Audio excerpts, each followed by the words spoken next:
Welcome to the Redirect Podcast. My name is Abigail Hewins. And I'm Emily Rojas. The Redirect Podcast is a show where we shift the conversation back to books. We discuss themes from some of our favorite fictional books and how those themes show up in real lived experiences. On today's episode, we will be joined by our friend Stephanie Edwards to recap this year in reading and discuss some of the titles we're looking forward to seeing in 2023. So welcome Stephanie. Hi, Double thanks jinx. for having me. So you're our first guest, which is a very monumental occasion, I think. And so we're really excited to have you here. So we'll let you start off by just introducing yourself, why you love reading, how you got into reading, and maybe your favorite genres or any favorite books you have. Okay, cool. Well, I'm Stephanie, and literally, as soon as you started this podcast, I was like, I have to get on there. I have to be a guest. Like, I felt like Elle Woods in that scene when they see the intern list and she comes out and she's like, me! I did it! I'm like, this is how I felt. I was like, I have to be on this podcast. I was so excited. But yeah, so I am a middle school English teacher, and I absolutely love it. I could not think of a better job for myself. And I've always been a big reader, but I feel like as I got older, I kind of, like that happiness hit you get when you buy things and you're just like, I just need to go and shop all the time. Amen. So I do know that feeling. Phase, like so badly in college where I was going to Books A Million all the time and like just whatever was on the clearance rack and sounded good, like I would grab. And then, so after college, I lived in Spain. And I taught abroad for a while, so, like, I couldn't buy all the time because, like, I was living out of a suitcase. And so that really broke me of the buying habit. But it also made me, like, a lot more intentional about the books that I'm buying and the books that I'm reading. So my senior year of college, I stumbled across Bookstagram through Instagram. And I was like, this is my happy place. Like, I want to go to this place. So I started a Bookstagram account a few years ago, and my reading life has just evolved so much through that. And like I feel like I can articulate what I enjoy about books more and like identify what I like more, and that I'm exposed to a lot more. And it's just really made me like, I think I kind of started it honestly to like log that I was reading all the books I owned, which is just never going to happen, as any bookworm will tell you. Like, I get major new and shiny syndrome, and so I have to get, like, the new bestseller from the library first. But, like, I feel like it's such a great community, and it's so supportive, and I have so many friends through Bookstagram now that, like, I talk to every single day, and it's literally my favorite place on the internet. Like, I literally log into my Bookstagram account and feel my blood pressure lower. Like, I'm just like, this is the best place on earth. Yeah, and I think there's something about posting books, I don't know if you agree, but like, even if you feel like no one cares, it's like that that's like a good pressure in a way of like, oh, well, I have to read something else because I need something else to post. So yeah. I think that helps to motivate you. Yeah. And it's like every year that I've been on Bookstagram, I've read more, and I've also felt a lot more freedom with like, okay, this book is not for me. It's okay to put it down and not come back to it. Like, it's not the end of the world to not finish every book that I read, but I have read more every single year since I've been on Bookstagram. And when we all shut down in 2020, like, it's always been a goal of mine to read 100 books in a year. And I finally did it in 2020. Oh, wow. And then this year I'm on book 76. Thank you. So I'm like, if I can make it till, I think I'll probably hit 80 before the end of the year. So I'm like, I might try and push it back up to 100 next year. We'll see. That's awesome. I need you to tell me that again. Like, you don't have to finish books that aren't good. Don't. Yeah. Genuinely, like, I read so much more when I'm putting away books that I don't like because I'm actually excited about what I'm reading and I'm not feeling like I'm slogging through it.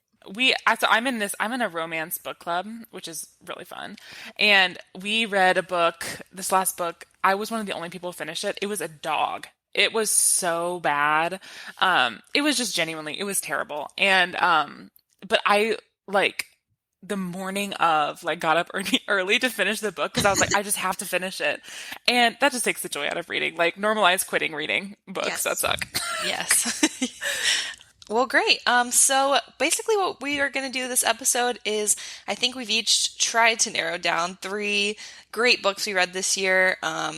So that we want to share with you guys. So, Abigail, do you want to start with one of your favorite books that you have read this year, looking back? Sure.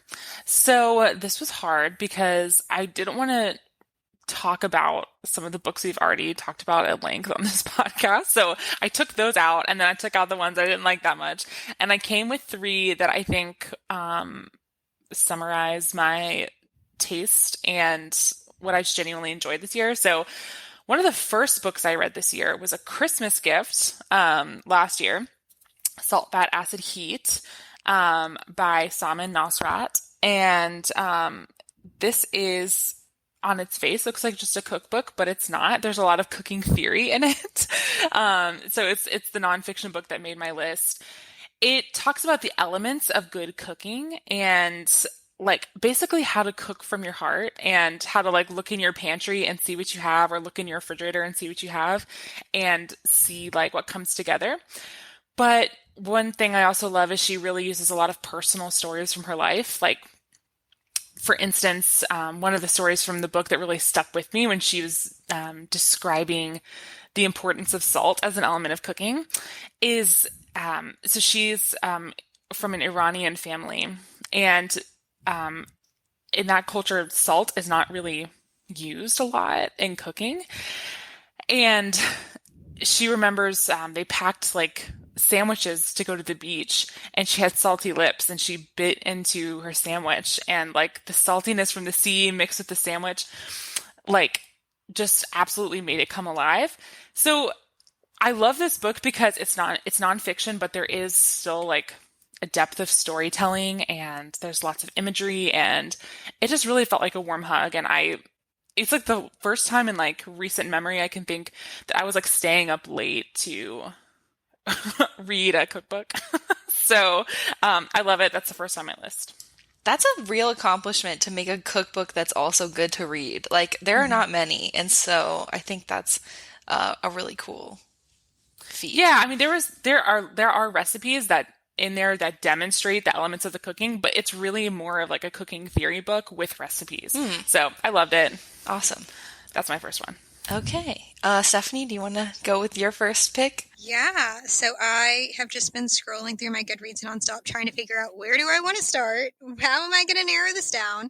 But I think the one that stands out the most to me throughout the whole year was Lessons in Chemistry. So this was like very buzzy on Book Talk and like, well, I guess maybe not so much on Book Talk, but mainly on Bookstagram, like over the summer. This book, like, it's heartwarming, but it's heartbreaking, but it's funny, and it's like matter of fact. And I just cannot say enough about this book. Like, I literally read this book, and then I read other books after it that I really loved, but I was like, nothing is ever going to be a 5-star read again after this one. Like, it was so good. So basically, it's about this woman in the 1950s who is trying to be a scientist. And obviously in the 1950s, that's not something that's like okay for women to do. And she kind of ultimately winds up being like this cooking show host. But she's so into science that she's explaining kind of like the cooking theory behind all of it. And she's using like all of these terms and like all of this scientific jargon and stuff. And they have a dog in the book who she names 630 because she comes home and her partner says something about the dog. And she thought he was asking about the time, or he was asking about the time or something. And she said, oh, it's 6:30. And then that's just how they ended up naming the dog, which the dog, I was not an animal person. Okay. I did not want pets. I never had a bad experience with them, but I just did not want a pet at all. And my husband had a dog before we got married. So naturally, when we got married, the dog came and lived with us. And I'm like, you guys don't understand. Like, this dog is my baby now. Like, I cry at least once a week thinking about one day he's not going to be here. And like, am I really understand the best life possible?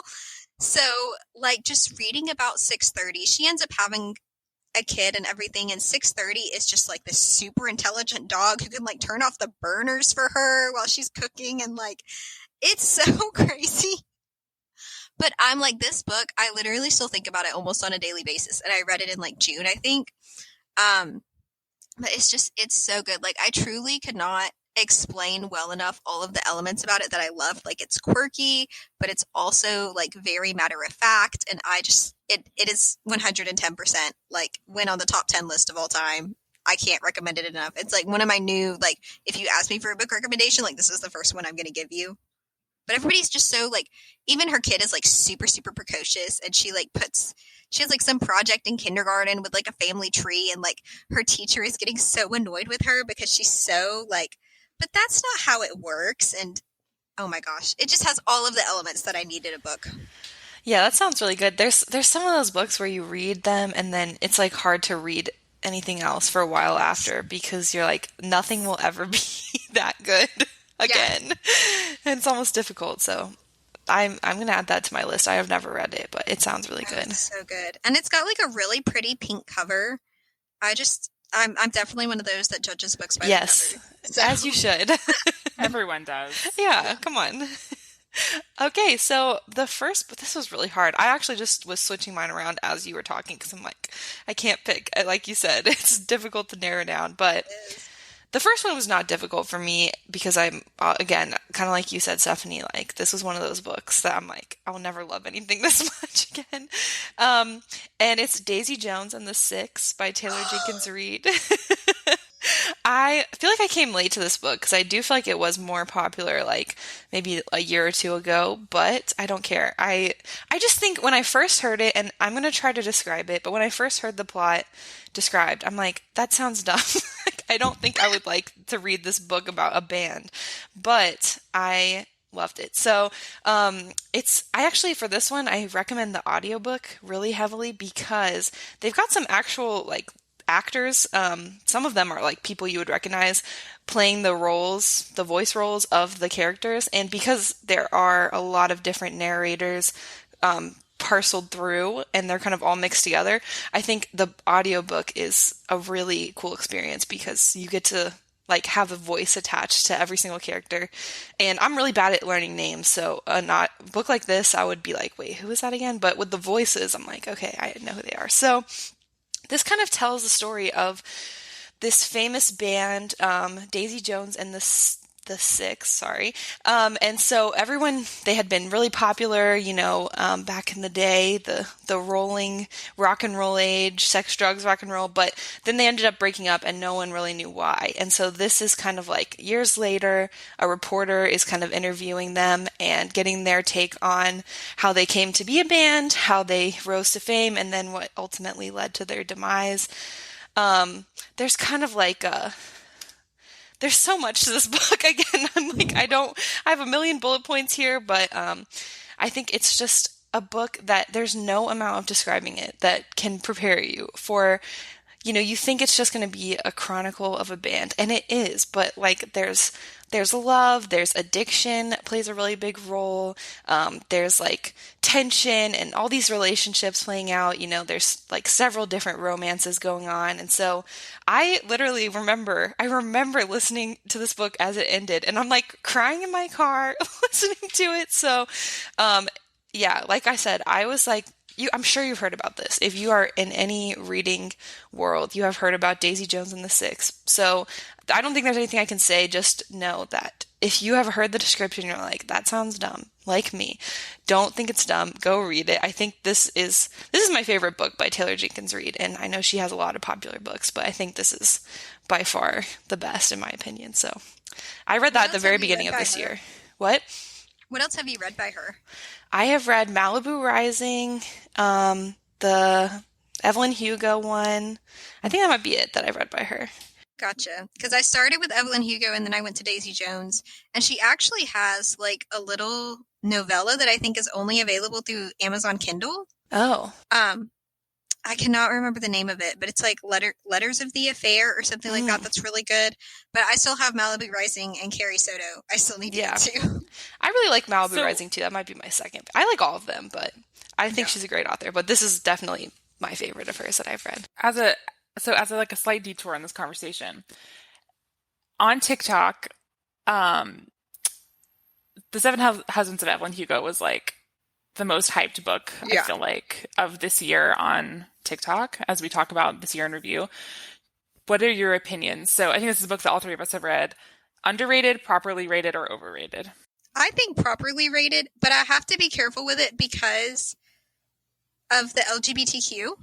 in it, which like I'm a huge fan of representation. I was all for it, but it is one of those that I really want to recommend to people, but I also know some people in my life who are much more conservative than I am. Sure. And so I'm always like, I really want to give you this book, but like I know that you're not going to like it because of that aspect, and that's And you almost want to hard. protect it. Yes. You want to protect the book. Yes. I'm You're like, I don't want to I'm- give this to you, and then you not like it. Yeah.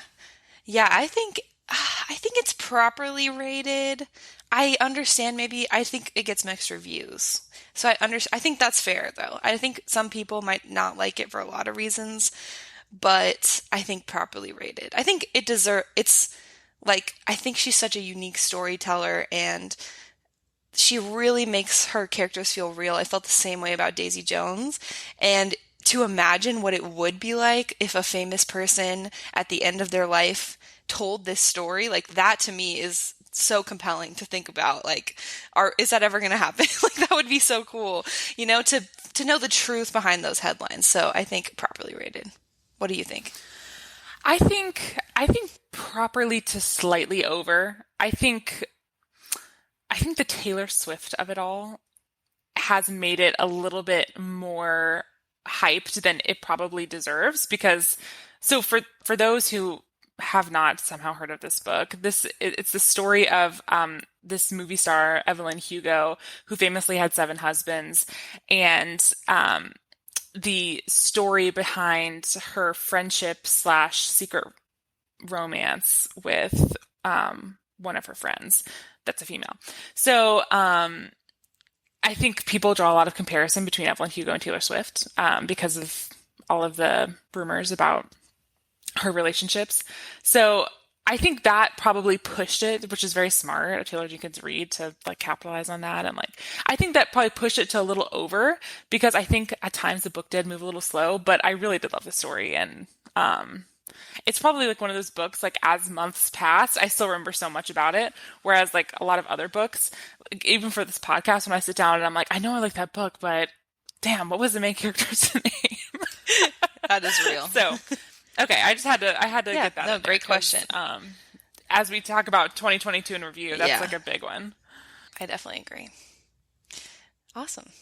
Do you want to do your second Okay, I book? think it's back to me. Yeah. Yeah. All right.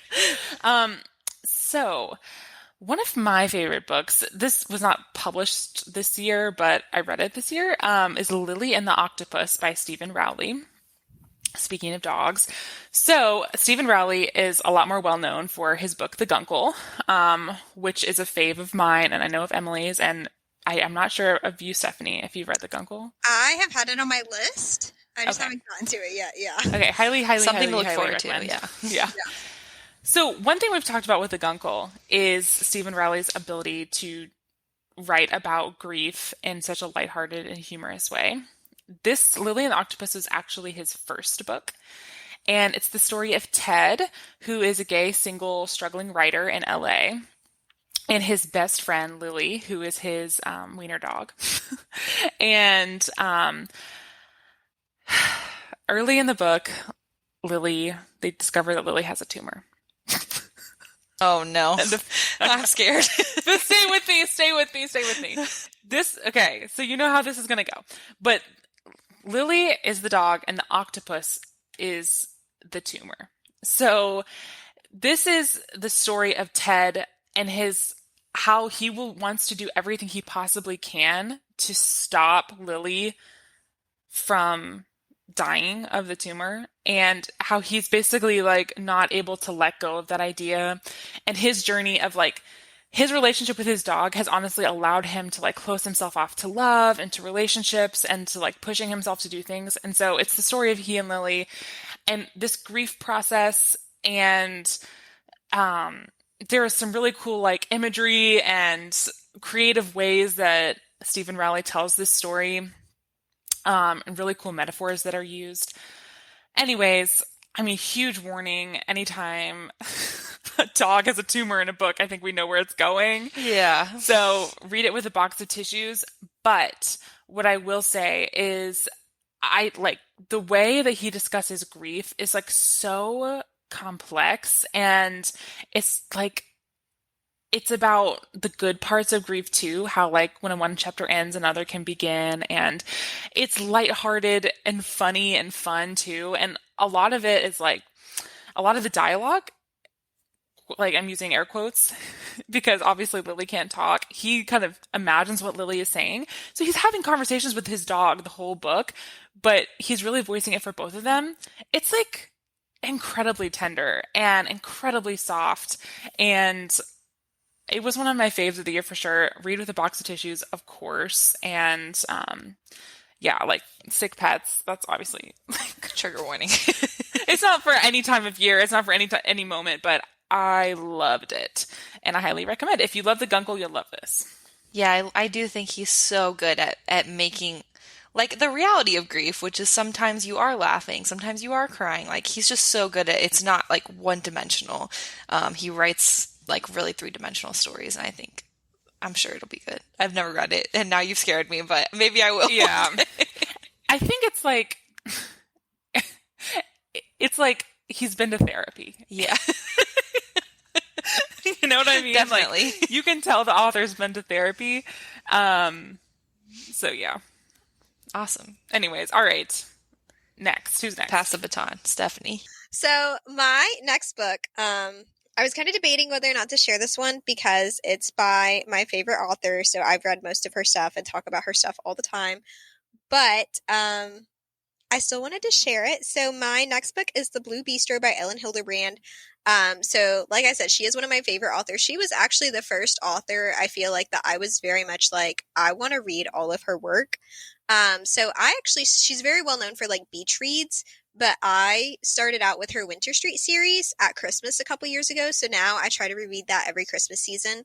And then I got into some of her more beachy books, but I wanted to share this one because she is retiring from writing after her next book comes out next summer. So she does like these big Ellen Hilderbrand bucket list weekends in Nantucket. It's like a huge thing because all her books take place on Nantucket. Like I've always wanted to go there because of her books. And I was literally on the wait list for her weekend for like 2 or 3 years. And then the beginning of this year, I got to go. So I got to go to Nantucket and do all the stuff, which it was totally different because it's like in January. So a lot of the stuff is closed. I was one of the youngest people there. Like, I think there was maybe one other person under the age of 40. And like, that was it because she's been around for a very long time. Dude, that is so cool. It was literally the best thing ever. And then I had this group of women because I was a solo traveler. So because I was a solo traveler, it actually worked out in my favor because I got a lot more like one-on-one time with Ellen. And I got to go to like events that other people didn't get to go to because they had people with them. But I had this group of women who just like really took me under their wing. And we're actually, all of us are going again this January for the last round of the bucket list that she's doing. So we're really excited. But everybody was telling me about this book by her that I hadn't read yet and how I reminded them of one of the characters because the character is described like looking very similar to me. So they were like, Ellen, this is your Fiona. This is your Fiona. And they were like, you have to read this one. So a lot of them said this was actually their favorite by her. I think my favorite is probably either 28 Summers or Winter Street. But this one, when I read it, I was like, now I see why this is everybody's favorite. So it is basically there's a girl who she and her boyfriend break up. She is just like running away. She wants to go to Nantucket. So she goes to Nantucket. She's completely broke. She doesn't know anybody there. She has no connections or anything. And she gets this job at this restaurant. And Ellen actually told us that when she was planning out writing this one, the reason she picked this was because she had a friend tell her like, oh, you could never write about a restaurant. They're too salacious, like all this kind of stuff. And as someone who's worked in restaurants, I'm like, it is very nefarious, like behind the scenes in a restaurant. So I was very excited when she said that was why she was going to write this book. But it's been around for a while. So basically this guy like takes a chance on the girl, hires her, and just like the descriptions of the food and like the summer vibe. But then there's also this mystery because there's something going on with the chef, Fiona, and then like there's something going on between like the guy and Fiona, but like you don't really know. And so the girl that came to Nantucket that he hired her, like no business or restaurant experience at all, just like trains her. And she's basically like the maitre d' who's like basically running the whole show. Um, and it's just so fun to see all the characters and see, like, she did a very good job with some of the salaciousness of the restaurant. But it was just such a fun read. It was very heartbreaking at points, but it was just very classic Ellen Hilderbrand. Like, you get the beach read, you get the romance, you get like the everyone not behaving in such a great way, but she does such a great job with even her characters that you hate, like they end up being redeemable at some point, even if it's like later on in a different book. So since she's one of my favorite authors and I read that one this year and it's now one of my top 3 by her, I had to plug it in. I love women. I love that whole story. Like, oh, Yeah, it that's so just, cool. I, that is so cool that you got to meet your favorite author, Yeah. that you were Oh my there gosh, with a I bunch was of other people crying who were when she obsessed signed with my her. books. Yeah. I would Oh be my too. God. Like, and just the community that, like, women can Yes. form a community around literally anything. I feel like, I feel like of all the books I've ever mentioned on this podcast, there's maybe been like one by a man, and it might Yeah. be Stephen Rowley, who I just talked about. Yeah. Yeah, Like, all mine I are by just, ladies this Yeah, so are mine. this list. yeah, like girls rule. Girls And rule. that just sounds like the most fun weekend. And that also just sounds like the most cozy book. Like, Yeah. the beach, the romance, like anyone who's worked in a restaurant can like plug themselves into it. Like, you can maybe see yourself in the story, which Yeah. I think really makes for a good read. Yeah. Like I said, it is very heartbreaking, Yeah. but it's still just like the best. Yeah. I read one of her trilogies last Christmas. It was like the What first happened books. in Paradise? Yes, that Yeah. series. And she does like it had everything. It was like romance, mystery, like crime, family, like tears, laughs. Like I feel like she really Yeah. covers so many different genres really well. I So, think my favorite thing she talked to us about, she got into this, I'm totally butchering this because it was like a year ago, but during her Q&A she talked about like this very prestigious like writers thing that she got in at like the University of Iowa or something like that. I really don't know, but it's like very prestigious. And it was very much like Elle Woods, but in literary form, where like everybody else is like bundled up and like all black and neutral and like this kind of thing. And she's coming in like this pink sundress with the blonde hair and the tan. And it's like, so I'm going to have a cocktail party. Like, you guys are all invited. And they were like, literally, what is this flyer? And her professor basically told her, you're never going to make it as a writer. Like, everything you write is fluff. It's not serious like the rest of the people. And then again, I'm butchering this because it was like a year ago that she told us about it, but basically, there was a publisher or an agent or somebody that like they all submitted their stories to or something like that, and the guy came to the class and was like, "Who's the one from Nantucket here?" and picked her specifically out of like everybody else after they all treated her like people treat Elle in Legally Blonde. Because we were like, this is literally Legally Blonde in like literary form, and she was like, that's basically what it was. Yeah. I hate I men. hate that. And it's also so dumb because guess what? Like fluffy books also make a lot of money. So Yeah. like there's a place for all kinds of books, And like for you know? good reason.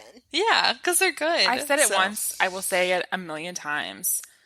People think that just because girls and women like things that they aren't cool or like they aren't good quality, but women and girls literally run so many industries. Yeah. And if they decide they want to put their collective power behind something, they're going to make like the best selling, the best performing, like the top of any industry. Amen. All right. Let me take my second round at the bat. So this one, Abigail is normally the historical fiction queen, but this one is a historical fiction. So it's The Secrets We Kept by Laura Prescott. And I picked this one because I honestly can't stop thinking about it still. It was so good. So basically, it's 50% of this book is based on real events, and then the other half is fully fiction. And so basically, there's two secretaries who work for the CIA, but they're just secretaries. They just do the typing and whatever secretaries did in the Cold War, set during the Cold War. So back then. And they're kind of handpicked for their skills, for their ability to be incognito as secretaries, to help smuggle this book, Dr. Zhivago, out of the USSR. And this is a real book. And it is, I guess, couldn't be published in the USSR because it was anti communism, anti the current regime at that time. So that's 50% of the book is based on these two secretaries. And the other half is based on the author of that book, Dr. Zhivago, and his like decades long affair with this woman who he wasn't married to. And she's kind of like his inspiration for this book. They he has like I said, decades long affair. It happens for their entire lives, like until he dies. Their affair is ongoing. His wife kind of knows about it. I think it was like a different time. But the other part of it is there is like a relationship romantically developing between the two secretaries, which is also obviously very forbidden at this time since they're both women. And so it's just all about like forbidden love. And it's sad because like it's hard to imagine any of the stories like ending well. But it's super cool. I love that. I love thinking about like, I love people who take real events and then fictionalize them. Like that to me is more interesting than just books set in a historical time frame. So I liked that the author of the Dr. Zhivago book, I liked that that was a real person. And I like that it kind of takes place in the USSR and also in like Washington, D.C. and like Paris because they're kind of traveling, doing their spy thing. And yeah, I really can't stop thinking about it. I just loved it. I made a little TikTok about this book because I heard this cover of the Lumineers song. I forget which song title it is, but it's the one where it says, "Damn your wife, I'd be your mistress just to have you around." And that line always gets me. Yeah. And this book reminds me of that line because it's like that feeling of like, I love you, not condoning, extramarital affairs, but that feeling of like you love someone so much that it doesn't matter. Like you're going to be the mistress that lives like outside of the town and has no claim to this book, even though he wrote it inspired by you. It's so good. If you like historical fiction at all, I think you would like this. But even if you don't, like, I don't always love historical fiction, but this is one that I really, really enjoyed. I think if you like a good love story, if you like a kind of doomed love story, this book is really good. And it's got two of them. So 10 out of 10. That sounds so up my alley. Yeah, I think you would love it. Specifically. All right. Last round about Abigail. Well, mine will be no surprise. And my favorite author, Kristen Hanna. I read The Great Alone this year. I've mentioned it before in the podcast, but I just couldn't leave it out of my favorite books of the year because it was my top favorite book of the year.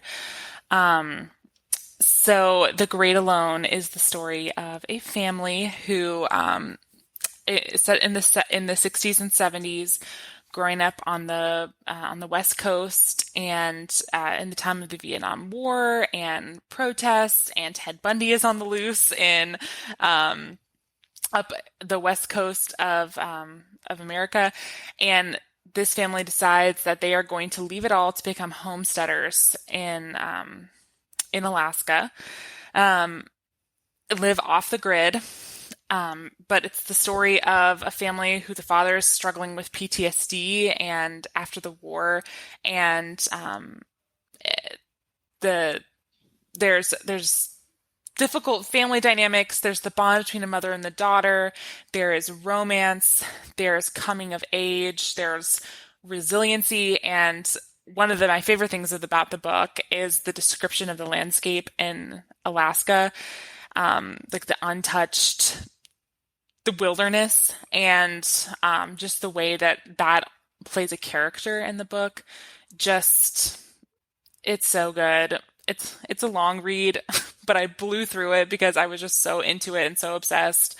And I would read her grocery lists. It was my favorite book of the year, and I'll talk about it every day if I can. Kristen Hanna is another one of those that's like, again, like it takes me a minute to get into historical fiction, but everything she writes is like, it's just carte blanche for her. Like it's going to be good when you open a Kristen Hanna book. And you just love, I think the best thing about her is you just love her main characters so much, and you feel so close to them, or you feel like you could see yourself in their shoes, and I love it. She's the best. Stephanie? Yeah, so I kind of combine two for my last one. Why not? There's no rules. Okay. No Okay. rules. I was like, I've been trying and trying and trying to narrow it down between these two, and like just to narrow it down from like the top 15 because they're all great. But one of them is a little more fresh on my mind because I just had book club on it on Thursday, and then the other one like I read a while back. But one of my things for this year was like I wanted to try mystery a little bit more. I haven't really done a super great job of that, but you know, a new goal to carry into the next year as well. But I read two books this year that were like in kind of the mystery genre that I just adored. So the first one was Acts of Violet, and it is basically about this magician. I love anything about magicians, like Now You See Me, The Prestige, any books about magicians, like I'm obsessed. And so basically Violet performs her whole show and then she disappears mid-act. Like nobody knows where she went. They don't know if she did it on purpose. They don't know if somebody else like did it to her to try and get her, like all these things. So it's been like 10 years since that happened. So even though she's been gone this whole time, like the public has still been obsessed, and it's ramping up even more now that they're coming up on the 10-year anniversary of her disappearance. And so you have one of the things I really appreciated about this book that I feel like is happening more and more is that it's not just the book, like you're also getting podcast transcripts, you're getting letters, you're getting like all these other formats within the book to tell the story. So I felt like that definitely kept it more engaging. But you have like the podcast producer who, or I guess just the podcaster in general, like he's trying to hit his big break and he's trying to get to the bottom of it. And then you have like the speculation tabloids, and then you have her sister and her family. So her sister was always like more on the quiet side. Like she didn't want to be in the spotlight. She's got her husband, her kid, and they're dealing with everything. And then like a lot of people are also kind of judging the sister because the public doesn't feel like she's dealing with her grief the way that she should.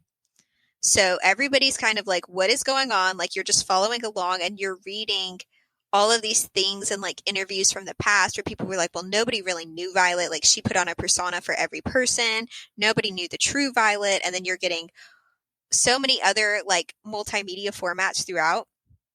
I will say, there was also a really interesting piece. I'm trying to like look at the review so I don't forget the stuff. Her niece, her sister's daughter, was also getting into the obsession about her aunt and trying to uncover the secret. So then you have like the family ties of like trying to figure out what's going on too. But I will say the ending was incredibly polarizing.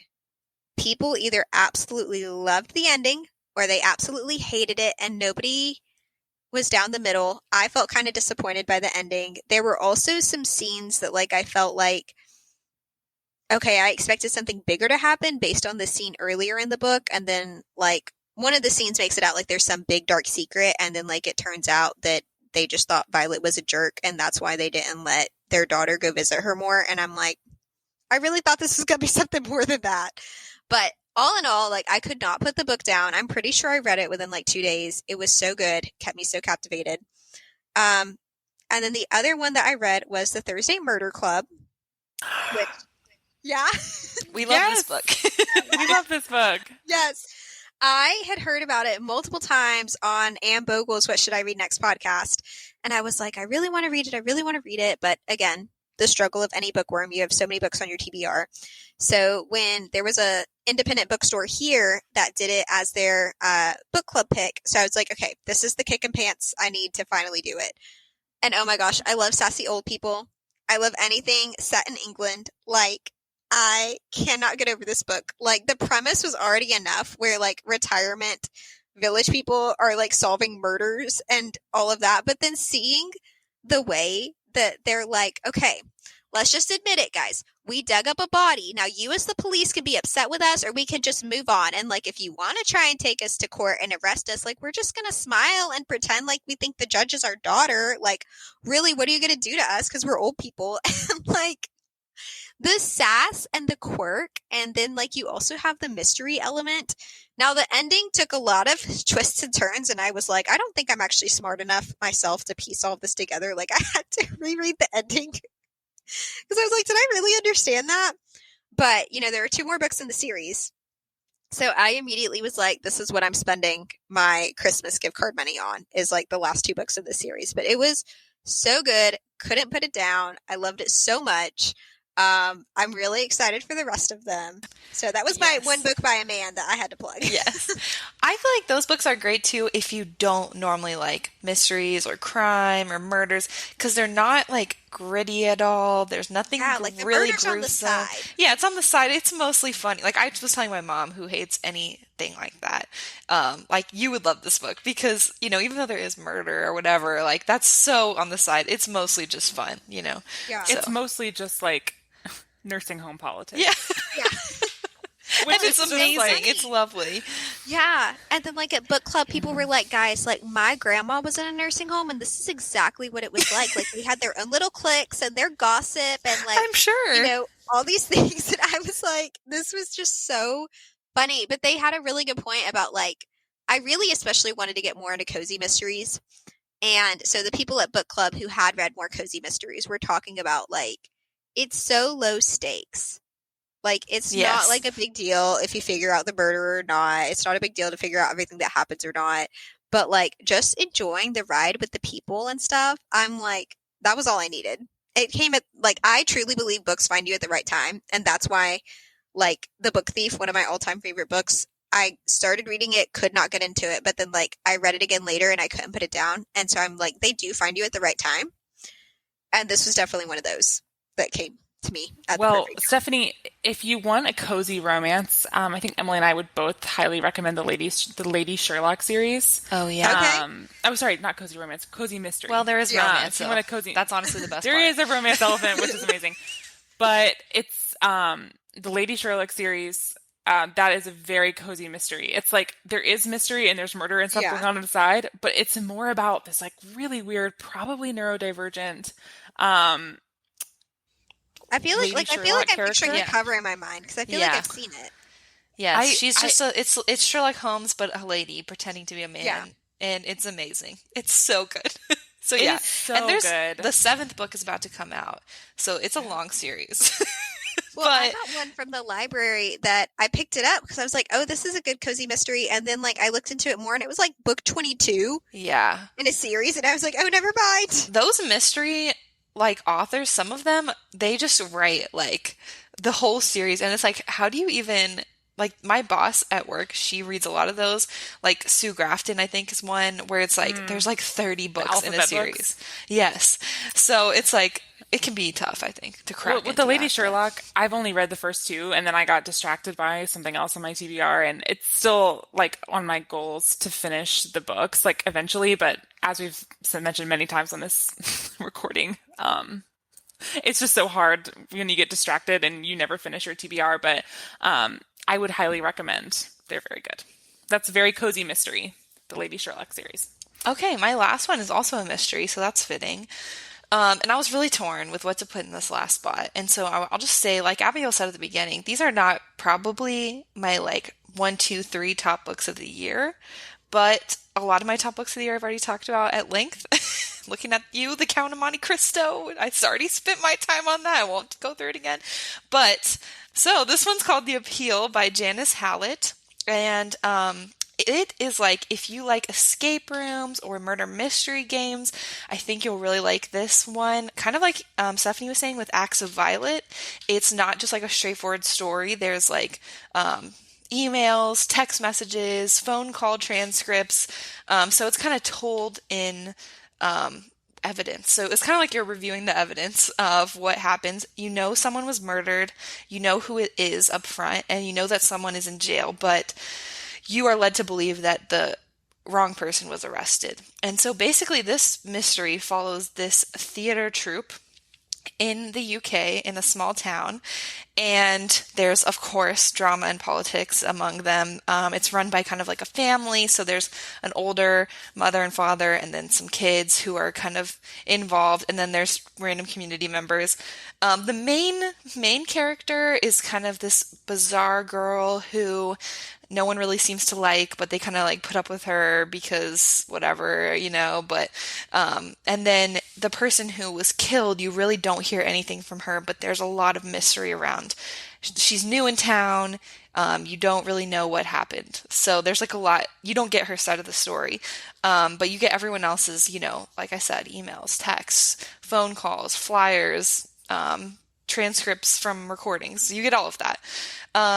So I just think this is fun. There's also like a side mystery going on with this little girl, who's I think she's the grandchild of the owners of the theater company, and she has been diagnosed with cancer. There's like they're trying to raise money for that, but there's some questions about some things going on. So I just think this was a really fun, even though there is murder again, it was still really fun. And if you do like those, like, if you like to solve your own mysteries, I feel like this is a really fun one. Even though I don't ever try to figure out, like, I really try not to figure out any kind of twist, or I don't try, I want to just go along for the journey. That's just me.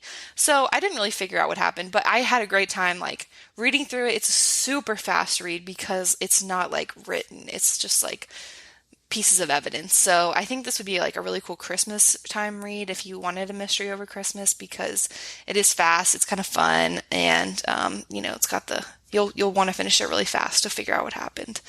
So that's my last one. Can I share just one more? Because you said Theater Please. Troop, and I was like, I'm bursting at the seams to share about this. This was one that I read last year. It is not cozy. It's very like dark academia vibes, but it starts out where this kid comes out of prison, and he's like in his 30s. So he got arrested like in his like late teens, early 20s. I'm pretty sure it was like early 20s. And the detective comes to him and is like, I know you guys lied to me about what happened that night. I'm about to retire. Like, I have to know. This case has haunted me for the last 10 years. I've got to know what really happened. I need the truth. And so I love that, because it's like, I know right off the bat what happened, and now we have to like piece it together and figure out. And I'm kind of similar to you too, where like, one, I don't read a lot of mysteries or thrillers to begin with, so I don't have that awareness already to know like the common like tropes and things like that go with it. But this one, I felt like definitely I was very much like, I have no idea who it is, but it follows these, I shouldn't call them kids because they're literally like in their early 20s, late teens. They're like basically college students, and they are at like a Shakespeare conservatory. And so you get all of the, like, they're doing all of these Shakespearean plays. You get like the stuff from their classes. You get the drama with the friend group and the relationships and like the jealousy and like all these different aspects. You get the crazy parties. Like, you get all of this, and you see so much emotion and all these tensions, and you're like, who did it? What happened? How did it happen? Like, all this stuff. It is hands down one of my favorites. Like, that was what got me into like wanting to read more dark academia. Like, and I asked my husband this year for Christmas, I found like a special edition that's like signed and has a little bit of illustration in it from the UK that I was like, this is what I want for Christmas. Like, I want this special edition of this book. I also wanted a necklace with my dog's face on it that said Nate on it. So I'm getting both of those. I saw yesterday on the bank account, he already ordered the necklace. Yes. But I was like, I want the special edition of this book.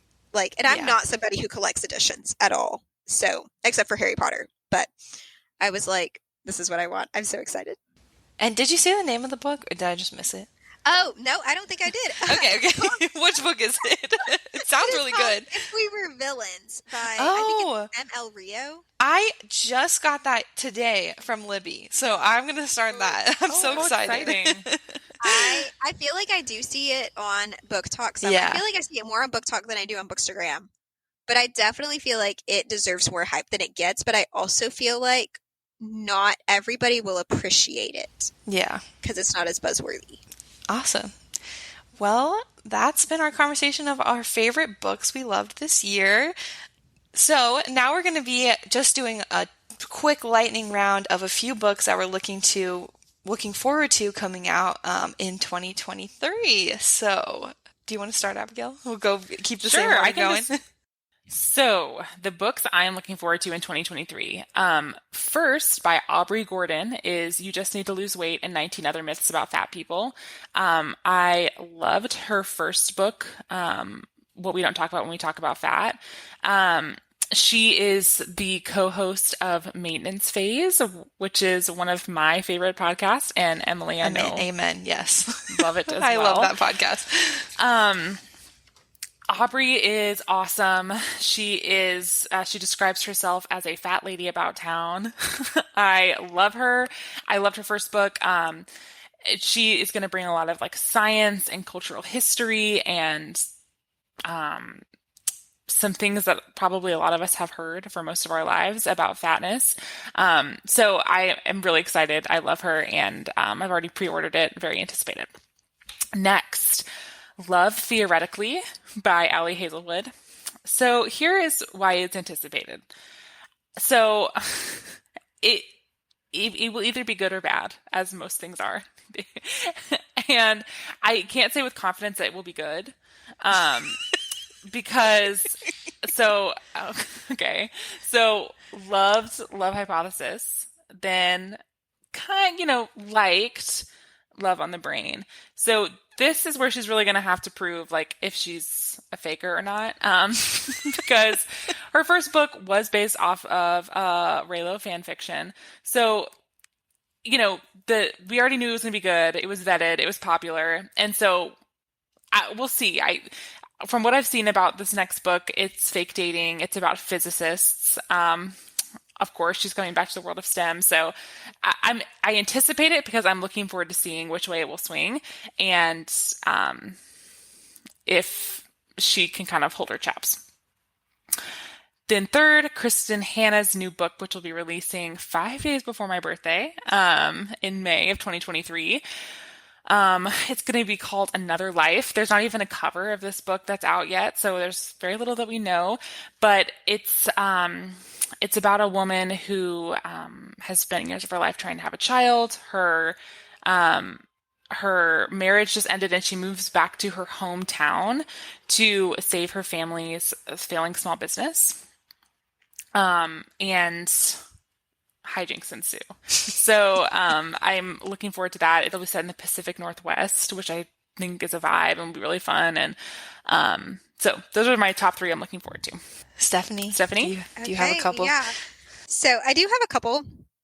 Truly, I don't know much about them. I just know that they're coming out from like some of my favorite authors. Yeah. So that's why I'm looking forward to them. Some of my, as I call them, auto-buy authors. Yes. Yep. So the first one, I think that's going to be coming out first, is the next book in the Finlay Donovan is Killing It series.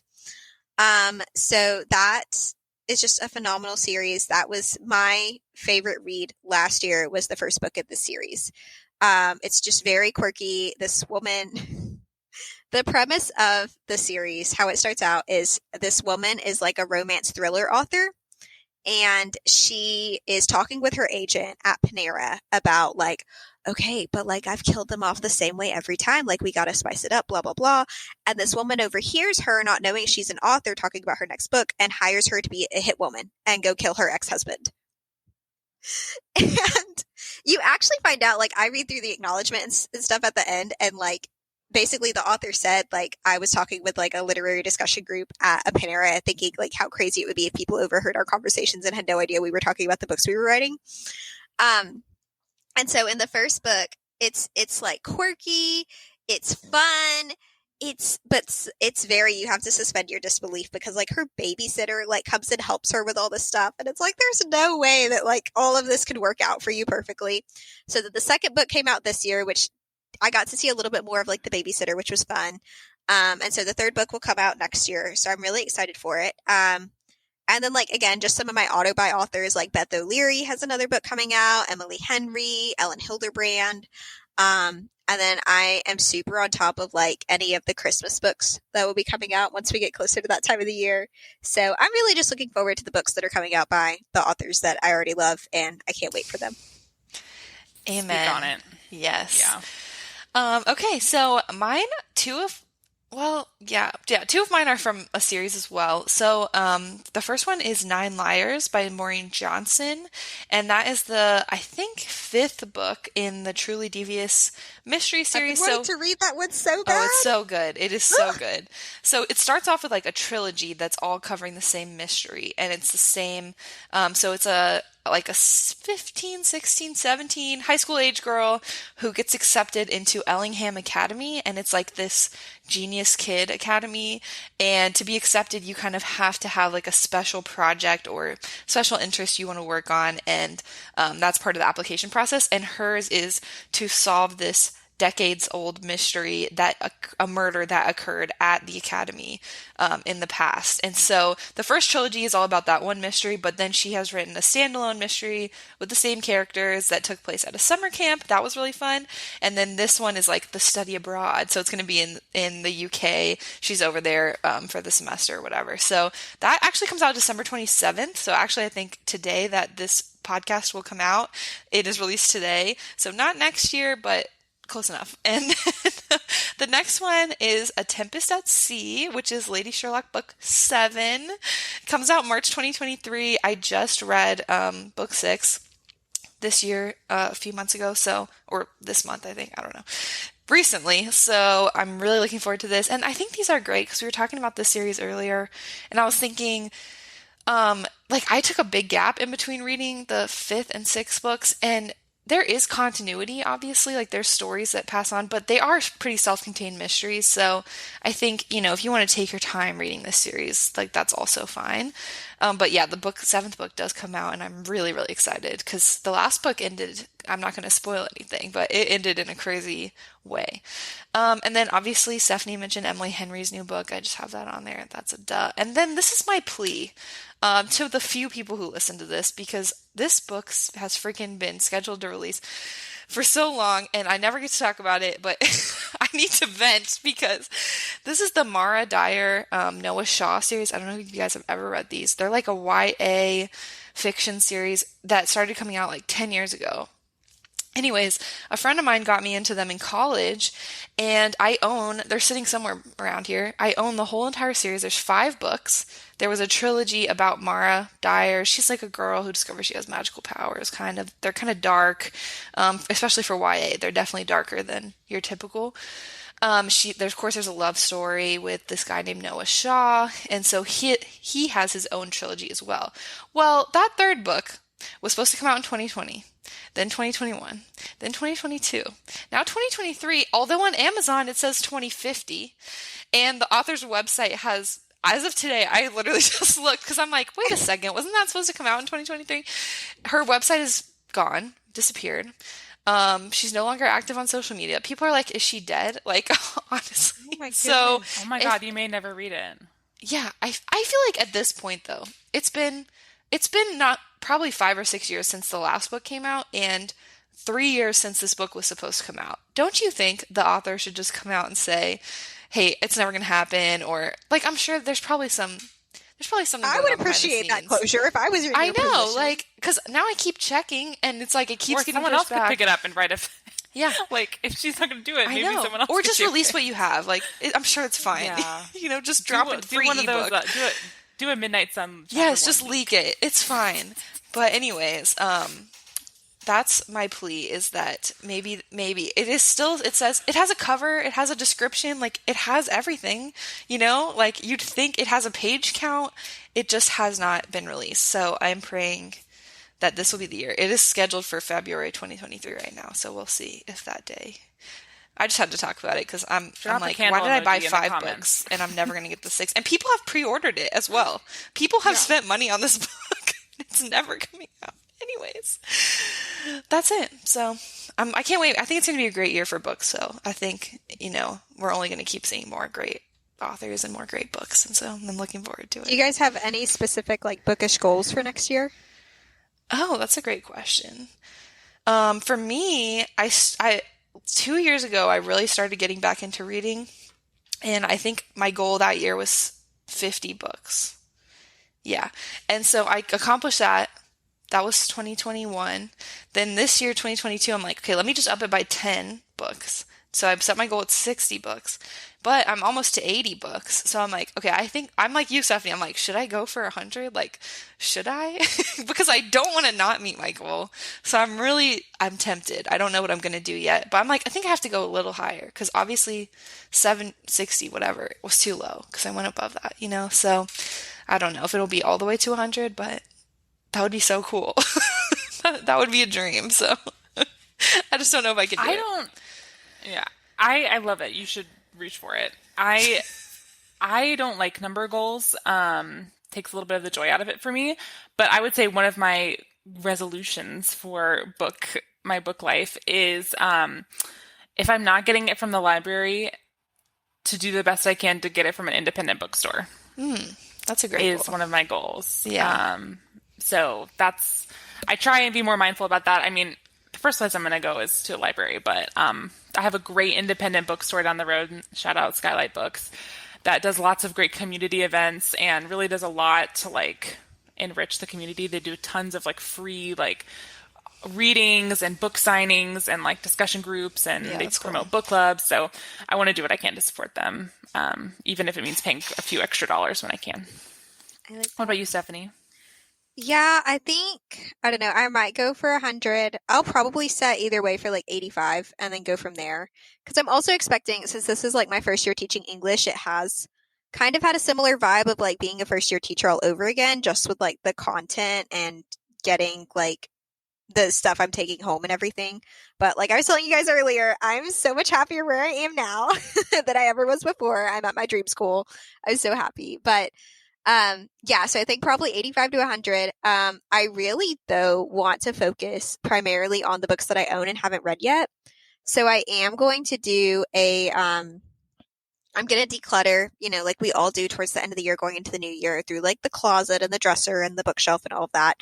Because I feel like I've done a much better job of being more intentional about the books that I'm purchasing and like definitely using the library a lot more if it's something new that I want to try out. But I really want to work on not getting so distracted by the new releases and focusing more on that unread shelf because I think I'm expecting after I declutter, I know decluttering is going to be kind of hard for me, but I'm expecting that after I get rid of the books that like I know I'm never going to read or that I'm just not into right now and I want them to go to a good home that will enjoy them. And if I really want it again later, I can always get it from the library. I'm expecting I'll probably still have about 60 to 75 books. So I'm like, if I really focus on just my unread shelf, I could probably get through most, if not all of it next year. And then like treat myself to like one or two new releases a month with the library. So we'll see. That's kind of my big, I really want to prioritize my unread shelf because that's been my goal for a while. And I just have never really gotten around to it. So But it's so easy to get distracted. It is. yes, it is. And just to plug for anyone who is going to be doing what Stephanie's doing and probably what I'm going to be doing and going through my books, consider before donating to a thrift store, consider book swapping with friends. Consider finding some little free libraries to donate to, or even can you donate books to like school libraries? I would Probably just to say teachers, personally, though. Yeah, as a like middle to school teachers. Oh teacher, yeah, like teachers. if you Yeah. have any middle school or be careful with young adult, but like middle school or young adult that like a teacher could use, 110% we could use it. Yeah. Like Yeah, I find a would love Facebook to group build to. my class library. Yeah. Yeah, because look, I don't know, but I think a lot of times when you donate books to like Goodwill or something, sometimes they get on the shelf and sometimes they get thrown out, and Yeah. you want your books to have a good home. So, little free libraries, teachers, etc. Friends. Great. Well, Stephanie, thank you for being our first ever guest. Do you want to for having plug me. yourself? Like, if someone wants to follow you, Yeah. you can share your Yeah. Instagram, TikTok, whatever. My kids freak out that they're like, we found your Instagram. And I'm like, okay, you guys found my personal Instagram, which is like really boring. The real stuff happens on my Bookstagram. So I am on Instagram and on TikTok.